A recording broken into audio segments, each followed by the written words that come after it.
It's not a bird, it's not a plane, it's Superhero Slate. It's a modern podcast where we talk about everything that's great, like movies, TV, superheroes. It's Superhero Slate. Oh yeah. Hello everyone and welcome to Superhero Slate, the show where we run down the latest superhero entertainment news. We love TV, movies, and superheroes, so let's talk it all out. My name is Chris. And my name is Mike. And this week we're celebrating Madame Webruary. Webruary? Oh, I love it. Webruary? Thank you. Yeah, you're welcome. And we'll tell you why we're going to be celebrating it here in a little bit. Millie Alcock joins Supergirl in the DCU. I'm trying not to say Alcock because it's not Alcock. I watched it, Mike. She's Australian. It's Alcock, I believe. Well, I'm glad you looked into it. Because I'm like, oh man, we're going to get flagged for saying that too much in this. But anyway, Supergirl cast in DCU, which is great. Krysten Ritter is teasing a return to Jessica Jones in the MCU. Wink, wink. And more. That is perfect timing, Chris, because the car alarm outside Yeah. just stopped. Oh. So you vamped just long enough Hell to... yeah. I didn't even hear it. Oh, no, it's back now. Oh. If anyone can hear it. You know what? Let's just go ahead. We're going to just describe the environment going on outside my window right now. We are in for a ton of rain, a big storm that's hitting the West Coast. I think almost in the entire state of California, which is pretty impressive considering how long the state is. So I think the Weather Channel is using the term called atmospheric river, which is not something most Southern You're Californians making have it to up. deal with. That's not real. So everyone has been saying like prepare yourselves because this part of the country just can't handle all this water all at once. So recording right now, this is just kind of like the start of it all. Mm-hmm. Everything's very ominous outside. The wind's picking up. It's raining like a little bit, but the entire city is apparently going to be flooded over the next couple of days. That is funny because we are in the opposite in that here in the Midwest. We've had gray, overcast, rainy days for about 3 weeks now, if not the entire month of January. So when the sun came out for the first time Thursday in weeks, it was like I felt like a whole new person. I was like, oh my god, I feel good. I'm not depressed anymore. There's sunlight here doing it. And I was saying yesterday, I was able to go out. I washed my car. I haven't washed my car in forever. And today I was working in the garage with the sun on me. It's been nice. So we're on the opposite end finally of that. So, it's going to be a great show when we start the show talking about weather, folks. That's all I can tell you right now. just talking up that weather. I'm actually going to open up a drink, Mike. I didn't tell you about this. So I went to Costco this morning because the Super Bowl is next weekend, right? And you got to get that stuff for it so you can get that nice thing. And they have this drink company called CHI Forest there. So I have a sparkling water, and it's lychee fizzy flavored sparkling water. And I bought a case of this and fuzzy peach. That's nice and all, Chris, but there's a gigantic elephant that occupies my mind now because I learned something just new 10 minutes ago from you yourself. And I know usually at the top of the show, we talk about stuff that we watched throughout the week or cool stuff that we did. You're usually like disassembling or reassembling some sort of arcade cabinet. Like, no, none of that. The top of the show is now I am cursed / blessed with the knowledge of what Hooters Sangria is. Hooters Sangria. You are all welcome for this. Now, my mind went through a couple different paths when you told me about Hooters Sangria. So first I thought, oh, is this are they making like a hard seltzer now? Because, like JCPenney's basically has a hard seltzer now. Oh, I love the Kohl's hard seltzers. Yeah, so and then I was like, okay, well maybe it's something different. Maybe they're actually making a sangria, and then I was like, okay, it could be something with the restaurant, and then you laid it on me that they have their own formulation for what their sangria is, and it is red wine, and you're just if you're listening, you're never gonna guess what the other half of their sangria. I want to give everyone Hooters. just a second here. This is Hooters. Yeah, you could probably guess it. Just think about it. So you're making sangria. Let's say you're at a Hooters. You don't have it on the menu yet. Somebody orders it. Well, what am I gonna do? Okay, well, let's go get the red wine. Should we put some fruit in it? Check. What else should we do to pad out this sangria? And 3, 2, 1, Chris, let him have it. It's Mountain Dew. It's just 50% red wine, 50% Mountain Dew. And we made some, and I actually just finished it off. It was pretty good here. We were drinking $9 bottle of red wine and then 120-ounce bottle of Mountain Dew between us. You know what? Great. I think if you are going to make this, which I encourage people to do because I do want to try this, and I think this would be amazing for the Super Bowl parties next week. Yeah. I think you're almost obligated to find the cheapest red wine possible. It seems you're doing a disservice to find anything that's somewhat nice. You want the whatever is in a weird, fun, quirky cardboard package. Didn't they have like wine in like a boom box at some point in time? Yeah, like, when my wife went to get groceries, we can't buy liquor here until 1:00 on Sundays in Kentucky, which is weird. So we couldn't get any. But I was like, get something in a box. Whatever comes in a box or a bag is gonna be the perfect red wine for this Hooters sangria to really, give it that flavor that you need. At the end of the day, it adds extra to it. And then she said, what else would we go in here? I'm like, well, fruit. She's like, well, maybe some cherries or orange slices. I'm like, no. You go get the cheapest fruit cocktail can you can get at Kroger, and we'll just dump that in here too. Like, we're just gonna put the lowest bar of ingredients here, but the finest of the Mountain Dews right on top. I love it. I wish I could take this knowledge with me back in time to college because I feel like this could have been very helpful back then. Because You'd have been after the life of the party. People would be like, "Oh my god, who is this magician with these drink over here?" I mean, after a couple semesters, you kind of get tired of trying everybody's jungle juice. Like everybody thinks they got the best jungle juice, but everyone's making it the exact same way. The cheapest clear spirit that they can find, and then just some sort of like Kool-Aid extraction that they're coming up with. Like, no, we missed the point all along. It was Mountain Dew and cheap red wine. Yep. So if anybody out there is very familiar with this and maybe they have historical knowledge, maybe they worked at a Hooters, I would love to know, is this a recent concoction? I want to know how long this has been out there. How long have they been saving money on this $20 sangria they're charging people? Yeah, because this kind of reminds me of if you're at a bar or maybe like a smaller restaurant and you're ordering a ginger ale, you can make ginger ale or something comparable with Sprite and like a Coca-Cola or a Pepsi, and the color kind of evens out into something that looks like a ginger ale as well. So I like these creative problem solvings with the soda gun. Oh yeah.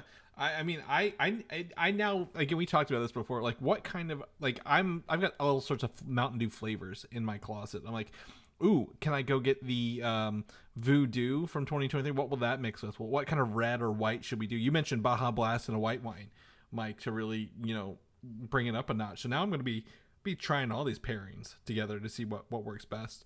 We might even start a new channel. I don't know. We're going to have to see. Superhero Sangria and the new channel from us down the road. Yeah, don't worry. I'll grab the domain name, but it sounds like we're off to a good start.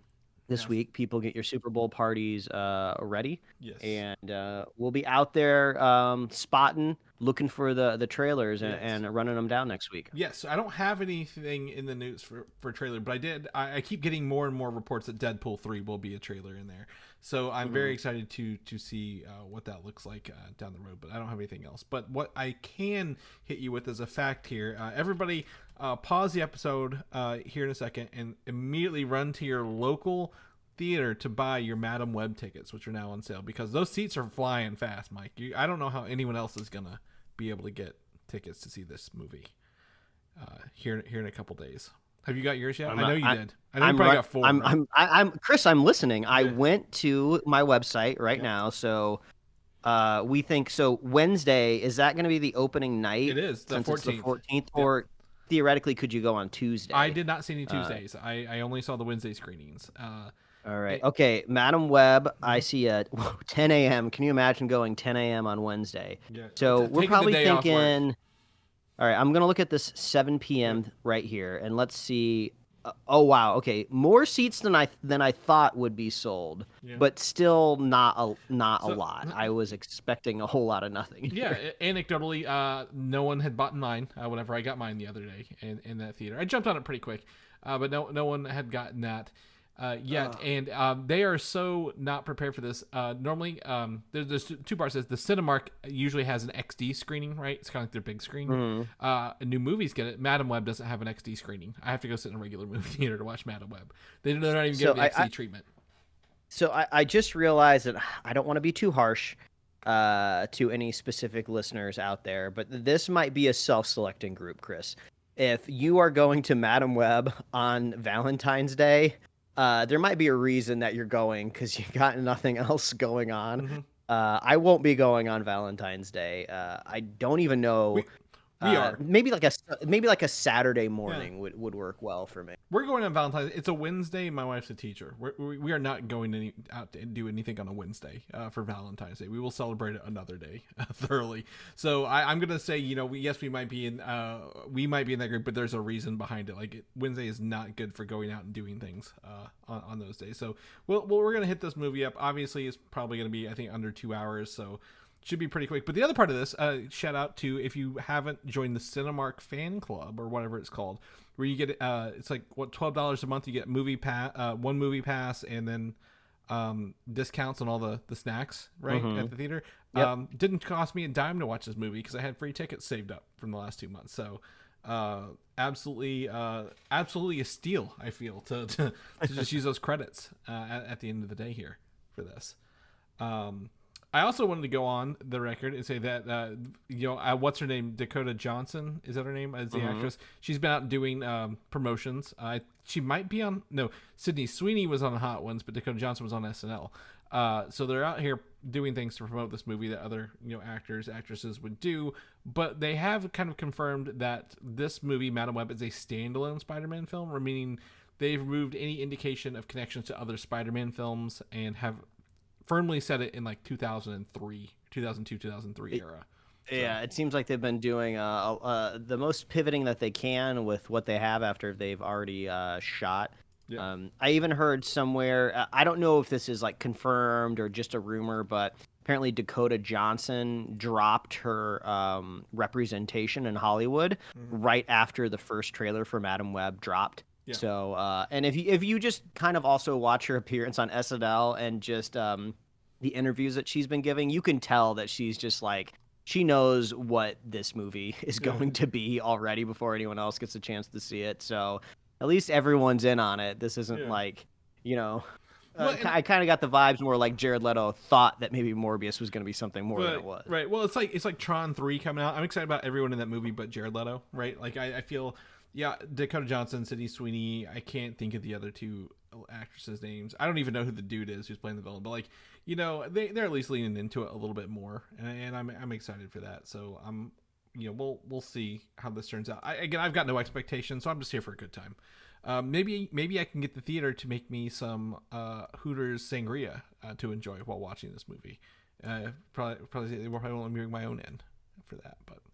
We'll see. February 14th, tickets now on sale. Let us know if you guys are going to go see it or do something else.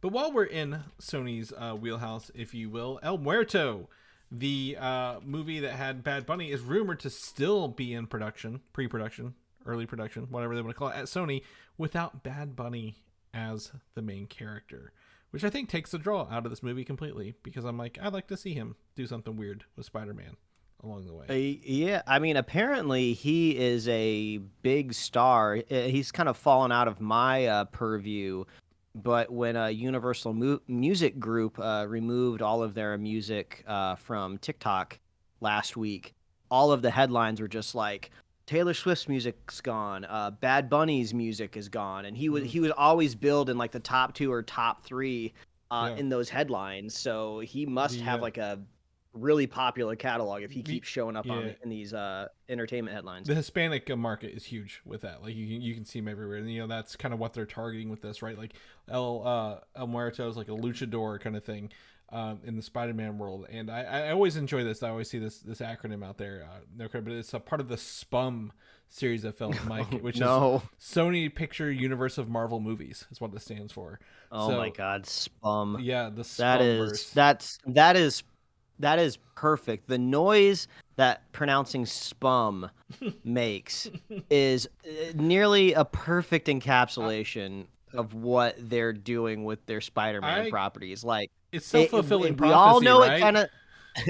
It's like we all know it kind of sounds like something that we're not gonna say, but it's perfect. SPUMM. Yeah. Does anyone own SPUMM.com? Let's find out. Yeah, probably some. I'm a little worried where it might go. Incognito, please. Please, while we're on the show, Mike, we want to make sure. No, it's some sort of welcome to NGIX. If you see this page, the NGIX server is successfully installed. Bummer, SPUMM. Dang. Maybe we can figure out another way to get SPUMM in there. Some sort of maybe it could be like a subdomain of us. We could set spum.superheroslate.com. Is .um or .mm, is that like a country code? Can we buy SPU.mm? Possibly.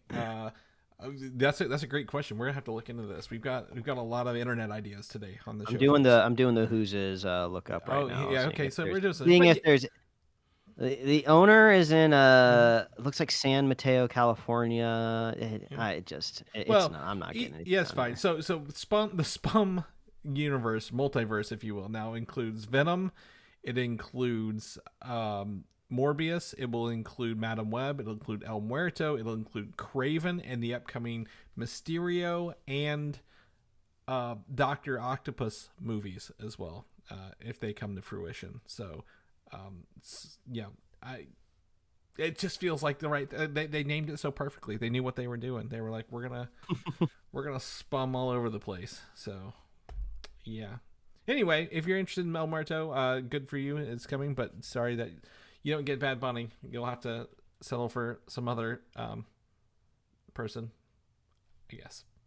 Anyway, Mike, let's shift our Marvel gears into Captain America 4.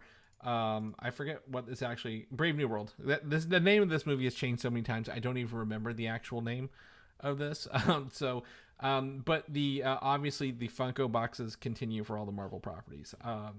My wife unsubscribed me from them a while ago, so I don't get these anymore, thankfully, because problem. But the new artwork on Amazon shows Anthony Mackie, Sam Wilson, in his new Captain America outfit, which leans into an actual Captain America outfit, not the white one we saw at the end of Falcon and Winter Soldier, but this is very much very blue heavy with the accents of the red and white, Mike. And I don't know if there's any validity to this, but this is some promo artwork coming out.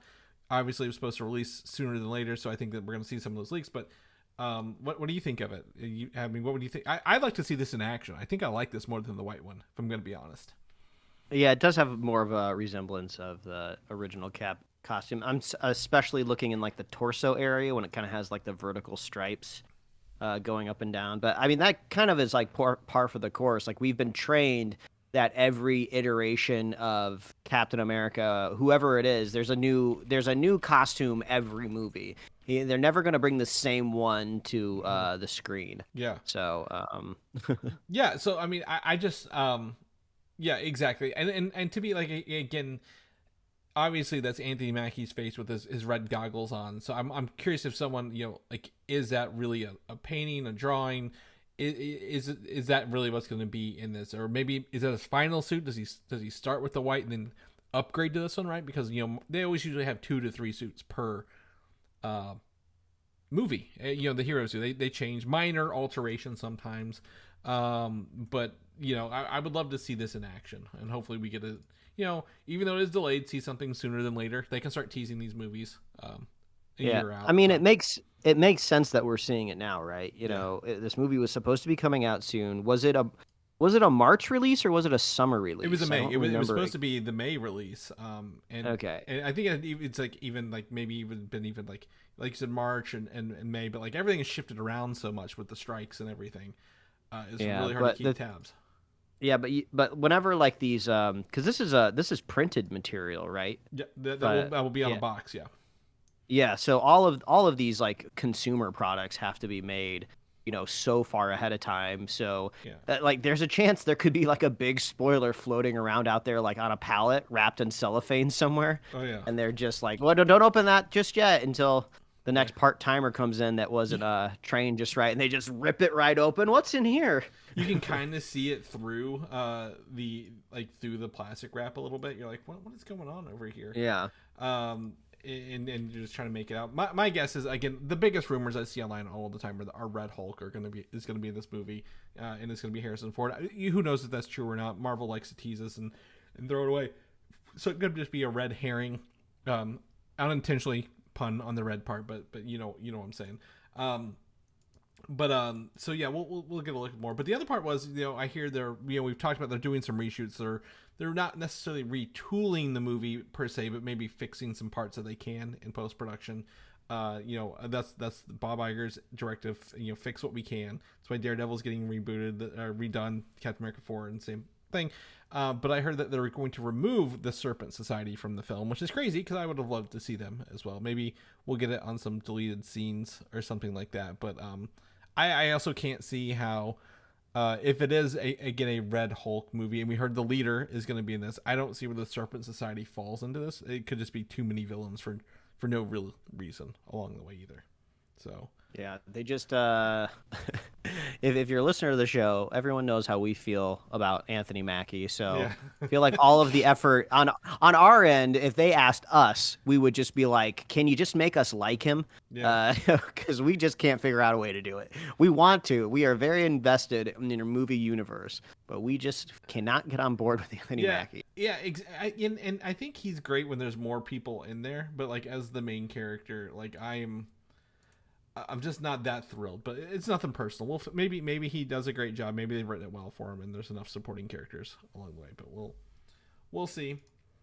Blade is another movie that has had probably more release dates than anything else along the way, and even less updates. But the latest update is that the Blade movie is a period piece in I believe the 1920s, and will be rated R. So we are still shooting for that rated R period piece Blade movie, and it will reportedly focus on Lilith getting Blade's daughter's blood to create an army of daywalkers for her to control in the 20s. And she will wield the Ebony Blade, which we saw at the end of the Eternals, which will tie in that down the road. So it looks like they're still keeping that in mind here. But this sounds pretty cool. I'm excited to watch Blade, and especially a period piece Blade rather than a modern one. I love the idea of a period piece. The furthest we've gone back, really, if you don't count the Eternals, which that was a progress through time, so we're not really ever settled in one kind of period, was Captain America, the first Avenger, and that was set pretty solidly in World War II. So it'll be kind of nice to really detach ourselves from a lot of the characters and heroes that we're familiar with. We can you can kind of like tell your own story, but then set seeds for something. I totally forgot about the sword, so I think that's a pretty cool inclusion as well. But I always like thinking like these like big brain, like how does the world work in the MCU? Because I think that's the reason so many people got drawn to the universe, because it was one big like just thought out world that we get to live in. So if this is happening in the 20s, I suppose we are to believe that these monsters and ghouls and demons have been around for eternity, and we haven't heard of them before. Well, so I would say Werewolf by Night does set that up a little bit for us as well. Oh yeah, I'm trying to remember because we were led to believe it was like a period piece, but then at the end when it was black and white, then it got colored. Yeah, so it was present day, but that was a society that had existed for a long time. Right, so. right, exactly, and they can tie into right. There are people out there who have been taking care of these creatures that they aren't known. Right, they're the little bit of the sprinkling there, and I think we don't have confirmation. What I think is cool about the 20s is there's no technology. Right, like there's hardly any technology in the 20s. Right. Cars were still kind of new. Things were not as good. So we're gonna see a lot more. I wouldn't say maybe horse and buggy, but like we're not dealing with modern technology, right? We don't have nanites attacking vampire blood along the way. So we're getting a lot of sword battles and like a lot of hand-to-hand combat still, which I think will be great. And then my other thought process is this in Europe, right? Because that's where a lot of those myths start. Yeah. Yeah, and there'll be like rudimentary firearms, We're not going back to like 1800s, so people will still have like handguns and rifles and stuff, but They'll be it'll make Blade's sword feel a little bit more powerful than if you put him in present day. He'll still have the sword, and I could theoretically see him, deflect bullets with it because he's super powered, right? But you have to that's stretch the essentially leap a little bit. The one they did right in the late 90s, early 2000s was that kind of blade where they had the light bullets, the UV bullets, and everything. So at least I still enjoy that one. But yeah, I'm excited to dive into this, see the past stuff. Between this and the rumored Fantastic Four being set in the 60s, we've got some really good, fun stuff on our plates to dive back into the history of the world, if you will. With that, so we'll keep you guys posted as more Blade updates hit the street. Daredevil Born Again is going to be on our news for like the next month, if not more, Mike, I feel, because they are out filming it, and there's set photos and all this other fun stuff. And I'm not going to cover anything that, oh, look, they're on set filming. That's boring news to cover, and that's everywhere. But what I want to talk about is a couple things, is that the report is the rework of the show has led to an increased Punisher presence in the script. So John Bernthal will have more scenes and more like a subplot where he's fighting, again, we talked about this, fighting cops who are using the Punisher logo, in ways that he didn't want that to be used, kind of thing. So I'm excited to see more John Bernthal presence in this new show, really extend that Netflix universe forward, if you will, into this. Yeah, Punisher's a great character specifically for the MCU, right? You don't have to worry a lot about his like superhero origin in a way. He's just a well-trained killing machine that you just hope you point him in the right direction and he does a little bit of good along his path of destruction. So I think he's going to fit in great with the show. I'm trying to remember, was he in any previous seasons of Daredevil, or am I just imagining he was in it? season, he made his debut in season 2 because there's that thing where he tied him up on the rooftop with the chains. Yeah, that's right. Man, that whole universe, it feels like it's so far in the rearview mirror. And then plus the Defenders kind of splits it up kind of 2/3 of the way through, so you kind of forget who met who when. But yeah, it'll be exciting. I gotta go find a recap video for that second Punisher season that I never saw.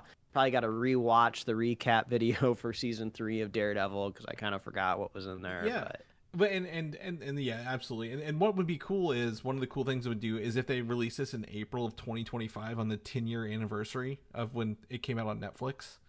Oh wow, 10 years. Oh my god. Yeah, right. That's why I'm like you forget, like season 2. I'm like, yeah, it wasn't that long. It was actually almost a decade ago at this point. So, which is crazy.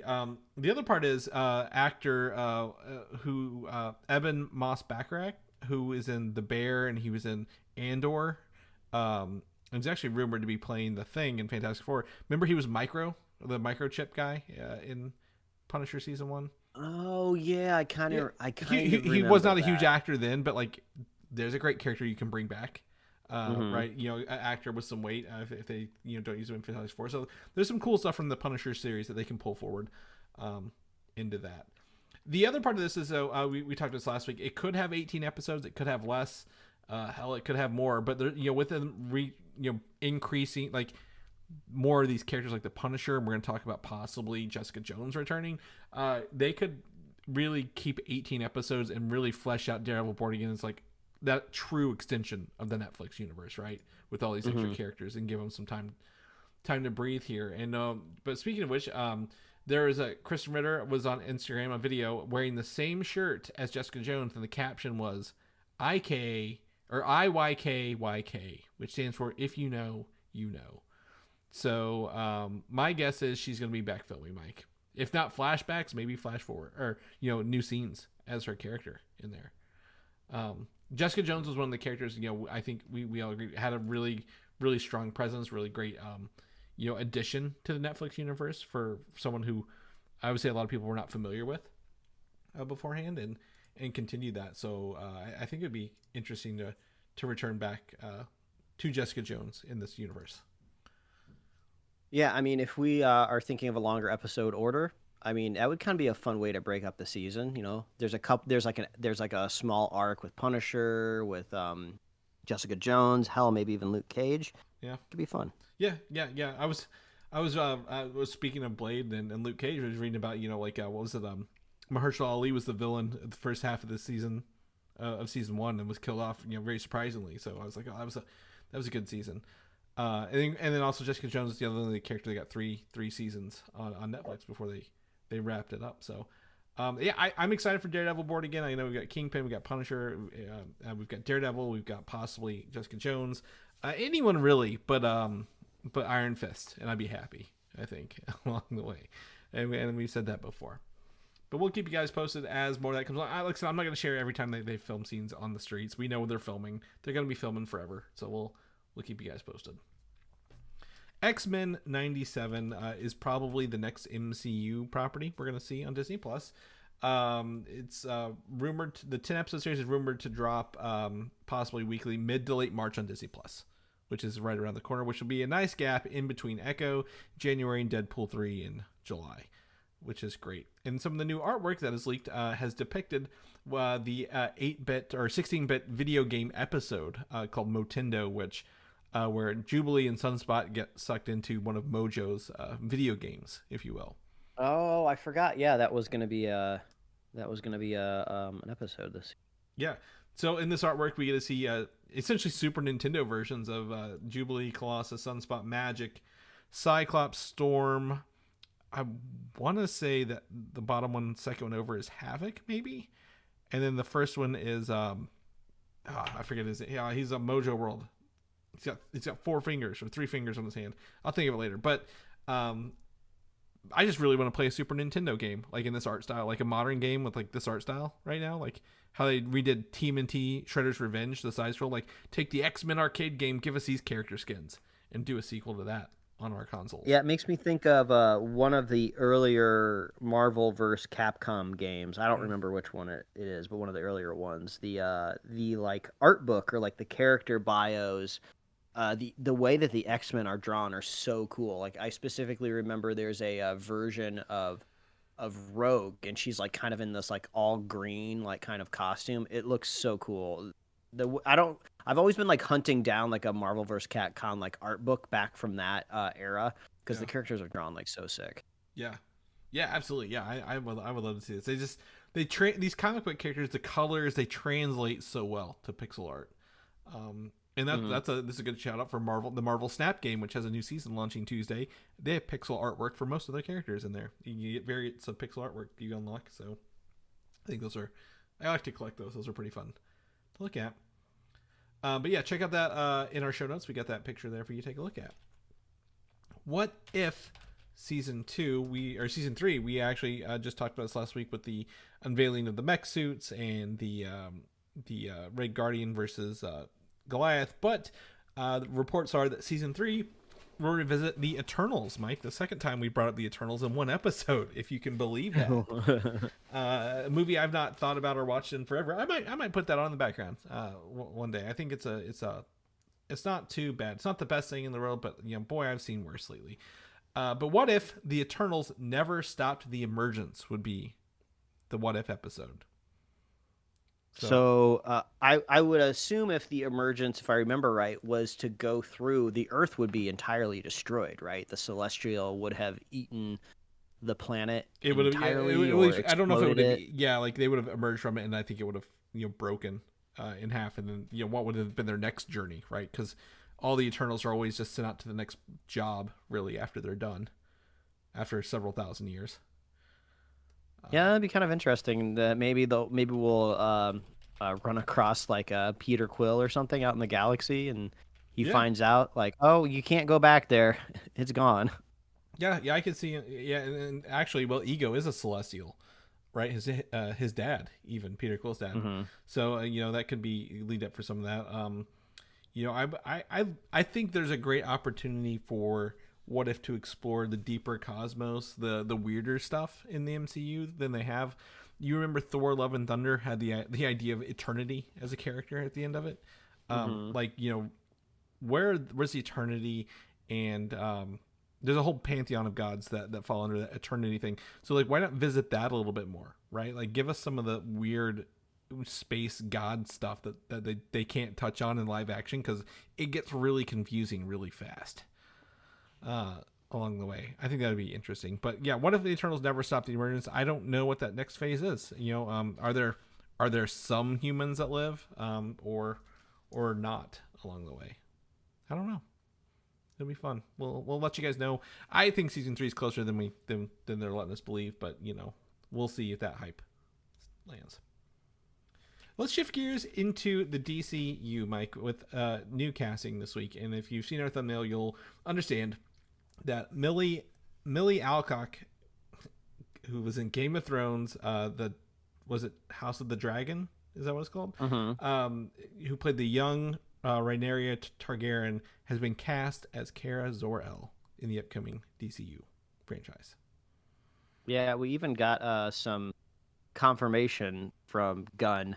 Yeah. That he was like watching Game of Thrones and he was like, hey, I think she'd make a pretty good Supergirl. And then that's kind of the end of the story, which is kind of interesting because I think we always maybe kind of assume there's more to it, like, oh, this actor has been on their radar for a while. Their casting agents have like a short list and, they were kind of circling around them before House of Dragons even came out, but wanted to see how they did in it. But like, apparently, no, he was just like on his couch. He's like, yeah, that'll make a good a good Supergirl. So a little more straightforward than we thought it was going to be. Yeah, well, and that part of the story that he shared has caused a lot of controversy online with people who were like, well, you technically lied to us because he said, I think when he took over the ECU, he's like, yeah, we're going to keep everybody. We're going to, not that he could keep everybody. He's like, we're going to keep Supergirl and The Flash because he said The Flash is the best movie he's ever seen, Mike. You remember that? Remember when he said that to us? So a lot of people like, Sasha Kaye, she was going to continue as Supergirl, but like the fact he's like, oh, over a year ago, I'd already recast her before the movie came out was kind of like people like, well, you lied to us along the way. So this is the perfect example of why just put your phone down, James. You don't need to respond to every question out there in the world.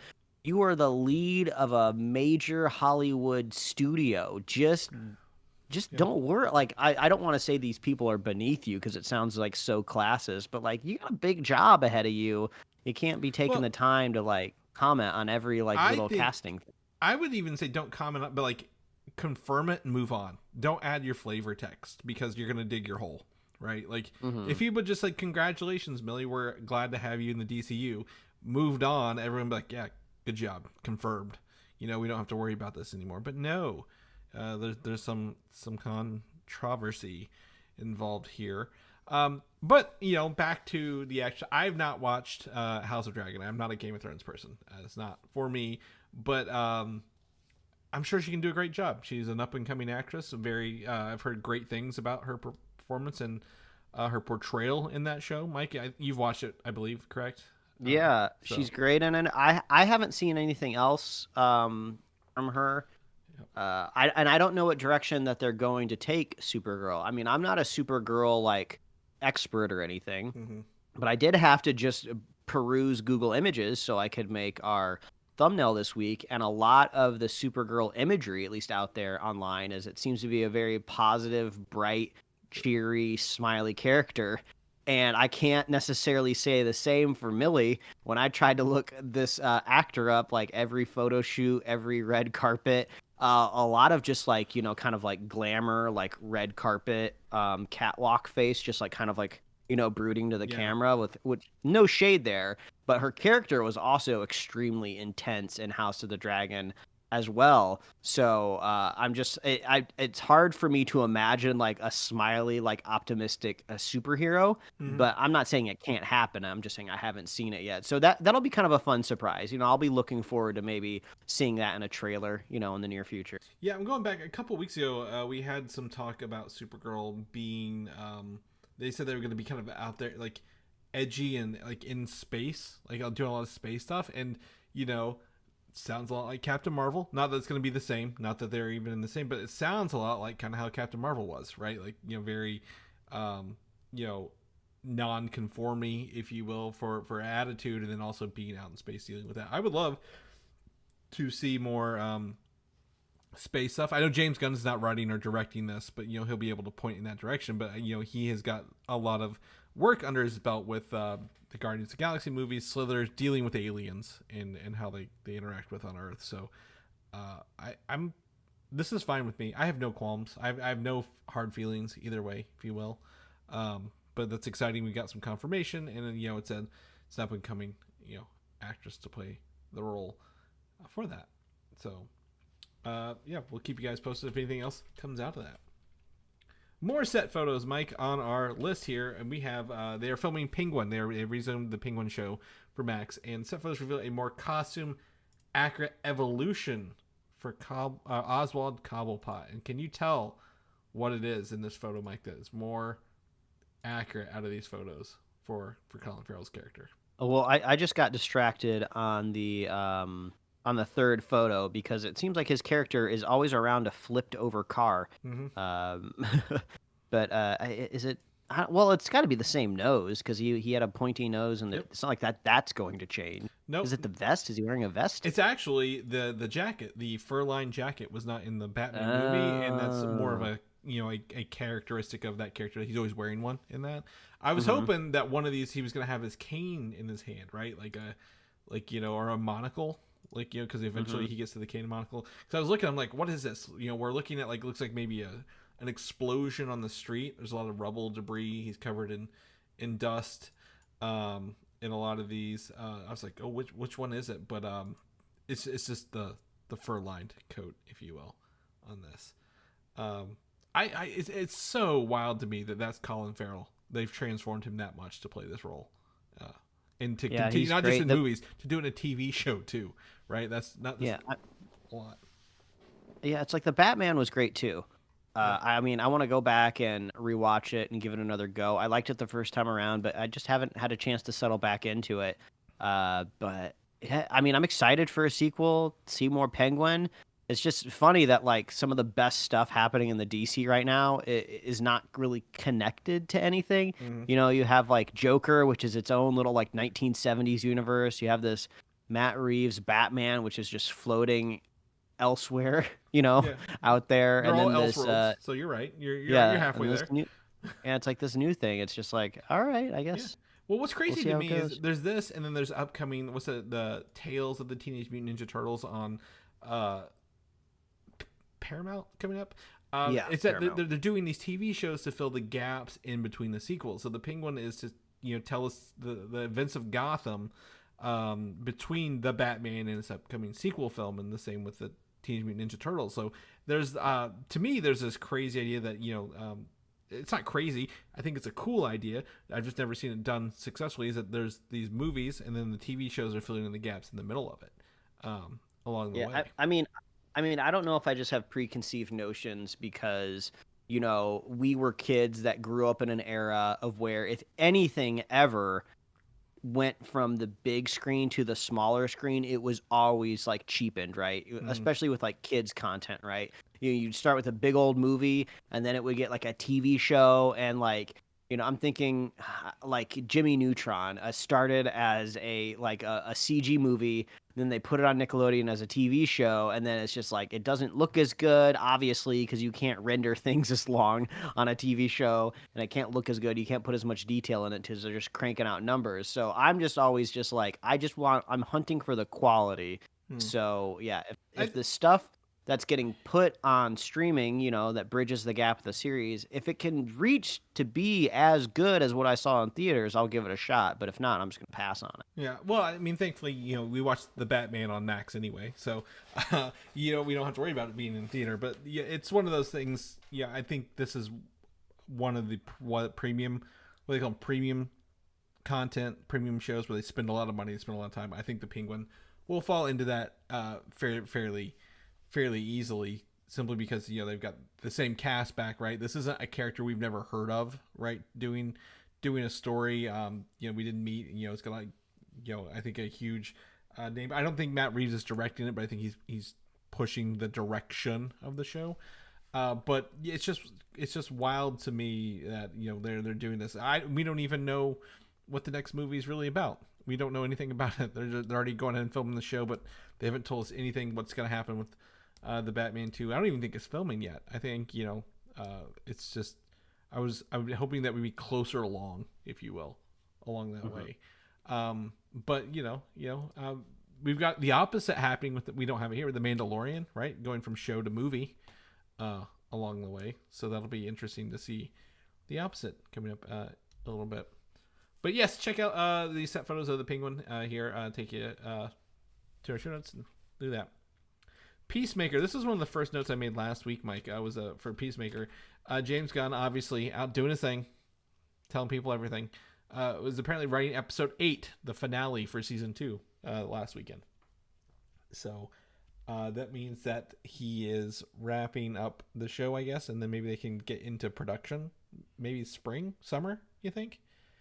I mean, are they still? Did they shoot that Amanda Waller show yet? I have no idea about that one. No, because we were told that we were supposed to be getting that first, and then we'd be getting the Peacemaker show. I haven't heard anything about it. Maybe Amanda Waller's streaming Max show will get a commercial at the Super Bowl, and we'll be like, "Oh, forgot about this." Yeah, let's see here. I don't see anything else going on with this. It'll be part of this. Who's the cast and creators? Viola Davis is returning. Yes, we know that. James Gunn and Peter Safran are producers. And the Crystal Henry, who worked on the Watchmen series.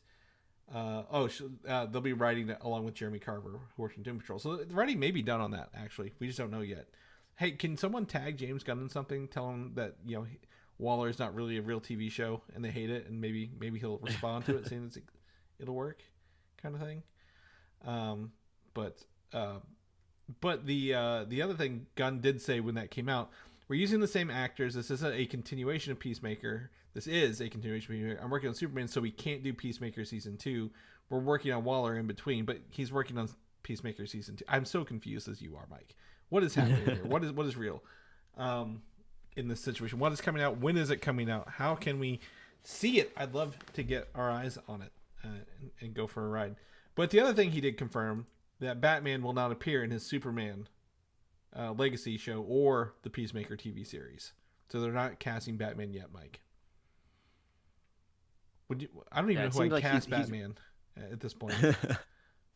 I mean, do you try to open up a wormhole and pull in Robert Pattinson's Batman, who seems to be doing a pretty good job? Probably not. Yeah. I don't think we're there. We're there yet. But the movie is Batman Brave and the Bold with his son Damian Wayne. I don't think that Batman would gel with having a son at all, right?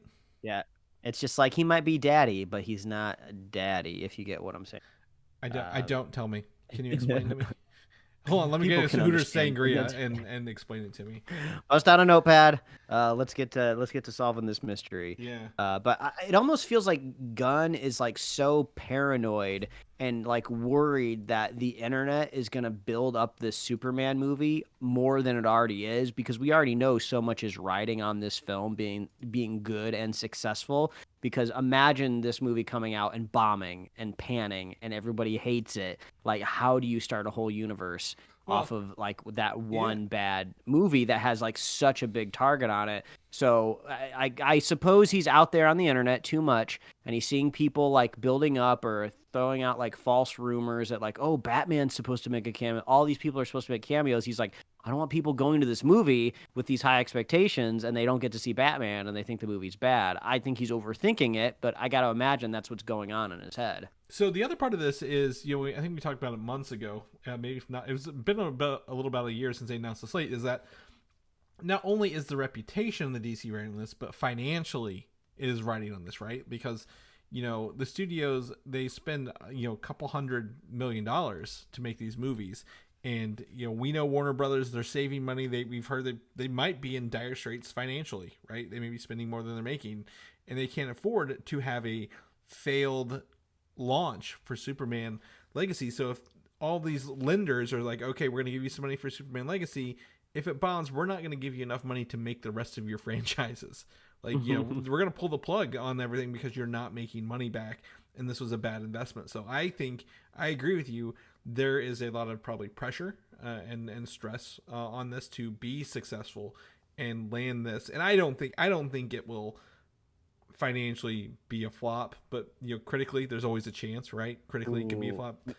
But. Man, my brain is starting to spin out. So last week I rewatched Once Upon a Time in Hollywood, And that movie kind of all hovers around the idea of, kind of the Western starting to die out. And people have compared the superhero kind of grip on Hollywood to Westerns back in the day, and how eventually the superhero movies will go the way of the Westerns.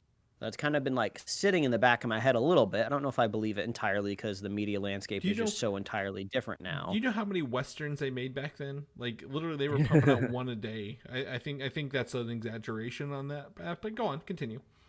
But it does make me think, right? So I'm just imagining a world where the Superman movie that's coming out next year, right? 2025. I believe, yes. 2025. Okay, so I'm imagining a scenario where that movie is bad, right? And on top of that, there could be one or two Marvel projects that come out next year that, if they are consistent, they might also not be great. Or they could have one of these newer properties that we have been told, oh, we've retooled this. This has been restarted from the bottom up. This is part of our new push for quality. And then somehow that also ends up either being bad or nobody goes to the movie theater to go see it. We could kind of start to see the superhero movie in the noose next year, and the floorboard starting to get pulled out from underneath it if some of these movies don't hit big next year. And I don't think it necessarily relies on them being good, but also just financially viable, right? The tone during the Phase 3, the highest peak of the MCU, when everyone was excited for Infinity War and Endgame, was it's feverish. You go out and you see comments online, everyone's like excited, everyone's waiting to see how it's all going to end. People are making memes and shipping characters together, right? I hardly ever saw like negative comments. Either people were participating positively or just not participating. And now I see headlines out there on the internet about, just any XYZ movie coming up, and you go look in the comments and I just see people going, LOL, people are still watching these. Now, it's just one internet comment that I see occasionally, but like the tone out there has totally changed. They cannot just rely on like the hype train anymore. That train's run out of gas. Now they have to come to the table with solid quality material. So all that being said, I'm glad I'm not James Gunn.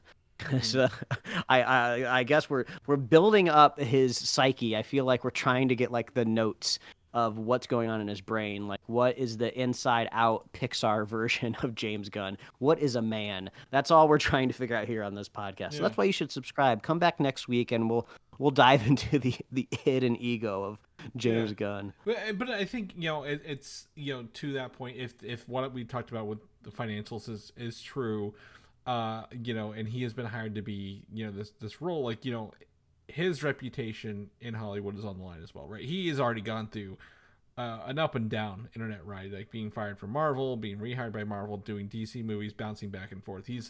He reminds me of some sort of Kevin Smith, if you will, like a modern Kevin Smith, in this thing. And I really, I think he's done great work. I like to see it. I think he can be a little too into himself and what he does sometimes.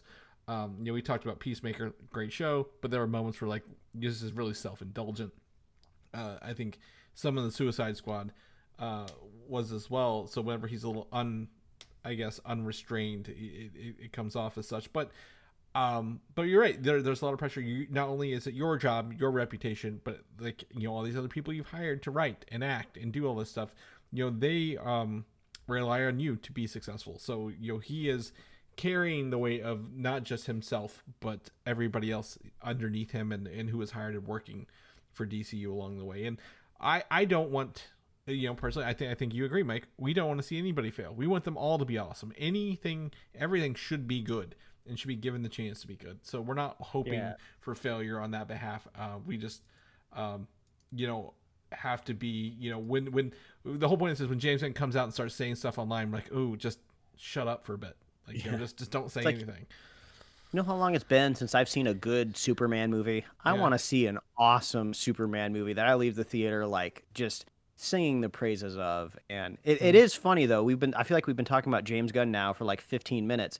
And you notice how we never have these same conversations about Peter Safran or at same extent of like Kevin Feige, because we just don't know anything about them like personally wise. Yeah. Like they just let the work kind of speak for themselves. Right. So I feel like James Gunn, just for his like longevity and his mental health, I feel like he should just do the same thing. Right. Be mysterious and just put out good things. Right. Like that's cool. I'm cool with people being mysterious and putting out good things. You know, it keeps that mystique about it, if you will, a little bit. Like I couldn't tell you anything about who's the guy who did Spider-Man movies. Mark Webb? No. The new ones. The new ones. It's not James. I want to say James. It's not James. Well, anyway. Got it. No, this is the perfect Right, example. Right. Yeah. Exactly. So he did 3 Spider-Man movies, which broke billions of dollars in for Sony and Marvel. And do you ever hear anything from him? No, he's out there. He's just making the movies, getting it done, doing a great job, and moving on. Right. Like he was hired for Fantastic Four. He left it to go do Star Wars because that's what he wanted to do. He may come back for Spider-Man 4. He may not. It doesn't matter. He can do what he wants because and we're never gonna know because he's not out there doing things. And that man is named John Watts. I had to Google it.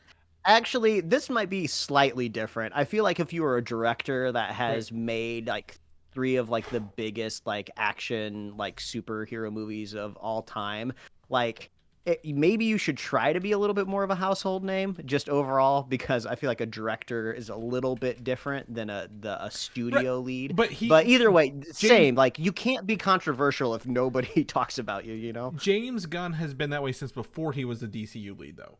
Like when he was doing Marvel movies and Suicide Squad, like he has been the same way, right? Like there is no change on that. So I think. At the same time, like, you know, it's fine. But you're right. We don't go watch a movie because it's a John Watts movie, right?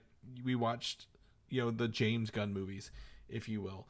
But I was looking up here trying to find out how much money has John Watts brought in. 1.1 billion plus 900 million plus another 2 billion. So yeah, he's a $4 billion director over there easily. So good for him for not running his mouth online, or at least, you know, engaging in conflicts or, you know, stuff like that. Not that James Gunn is, but you know what I'm saying. Like he's just out in the shadows doing his thing. All right. Well, we always know how to pad an episode, Mike. Thank God for the Peacemaker section. Moving into I forgot that topic was supposed to be about Peacemaker. Yeah, exactly. We just talked about the existential future of superheroes in general. Yeah, exactly. And where does Peacemaker fit in this? Because boy, we don't even know. So I'm gonna fix my time code here. But yes, at the end of the show, has anyone seen all the new Universal Orlando things, Mike? I think you did, right? All the announcements they made on this. I watched the little announcement video. This is fun. I wasn't expecting to talk about this on the podcast, but this is going to be a fun kind of period to the. I love going to Disney World, and I never go to Universal in Florida because I just don't care. A lot of that stuff's old, right? 90s stuff broken down. You've even mentioned maybe on the show or in passing. In our chat, so there's A and B versions of rides, right? Like if A is broken, it defaults to B, right? Along the way, and a lot of those rides in Universal are on their B modes because they can't get the A ones to work anymore. So they've Universal Orlando has unveiled like a new retooling of their parks, and they've really focused a lot on, I think it's Super Mario World, and Harry Potter, but also a couple new ones, including the Dark Universe, which, if you forgot, was a very, very short-lived quote-unquote franchise by Universal that started with The Mummy, and I believe then they tried to do it with like The Invisible Man. I think that was getting a sequel with The Wolfman coming up here from Lee Winnell.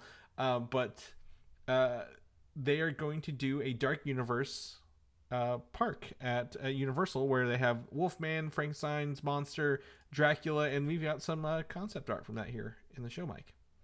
Yeah, I believe it's like a collection of 5 parks, if I remember right. It's going to be Nintendo Land is going to be new. It's going to be a new Harry Potter land.